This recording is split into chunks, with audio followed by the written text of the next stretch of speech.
Nak ride enjoy jadi mission rescue. Kita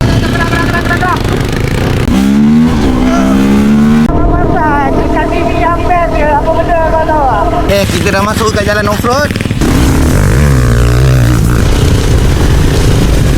Yang depan dah terajak jauh depan. Mari. Okey. Macam mana? Bila rasa grip, jangan lepas lagi terus.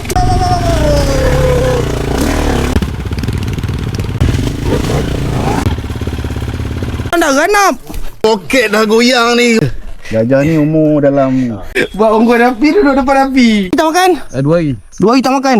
Ini dah kilat. Oh, ini bengkok sikit dah, bengkok sikit. Ini 2, 3, 4, 5, 6 ni belum siap cuci. Tak sempat saudara. Nak buat edit video pun tak settle lagi ni So kau relax sekejap. Full dia punya ni, cerita dia ni, perjalanan dia ni lebih kurang 3 hari punya video. Kau tunggu sekejap. Ini hari tak sempat. Besok. Yang penting pergi subscribe dulu Lepas tu jangan lupa follow, jangan lupa like, jangan lupa komen, jangan lupa share. Standby. Ini video best ni cerita dia ni. So kita nak balik dulu. Bye-bye.